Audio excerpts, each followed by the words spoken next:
there are some requirements to trigger Tensor Core operations for your layers. So if we look at convolutions, the requirement is that the input channel count and the output channel count be multiples of 8. They can be different counts, but they should be multiples of 8. Otherwise, Tensor Core operations do not get triggered. We fall back on some path that uses single precision. For matrix multiplies, which would be your fully connected layers or components of your LSTM, GRU, or some other recurrent cell, the restrictions actually are not that strict, but it's easier sort of to remember that, keep your M and K parameters as multiples of 8.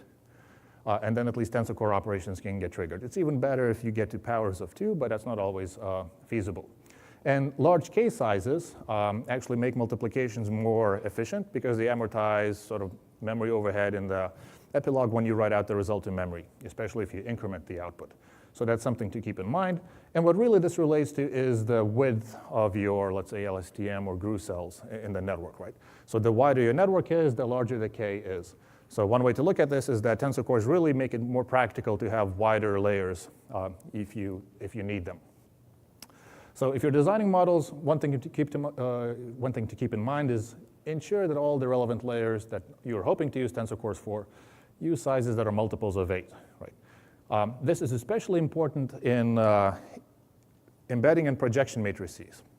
So for various language translation networks, you always will do projection from one space to another at the beginning and then embed the output into the destination language.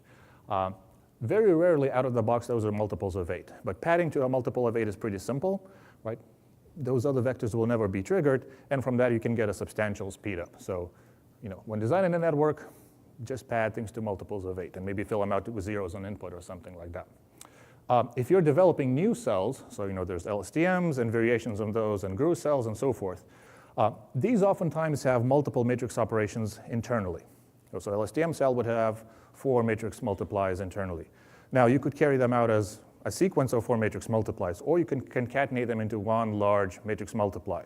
Well, one large matrix multiply will more efficiently use Tensor Cores. So one thing to keep in mind is if you're designing a new cell, if it has multiple matrix operations, concatenate them into a single one, and then sort of split out the output vector to put it through appropriate activation functions.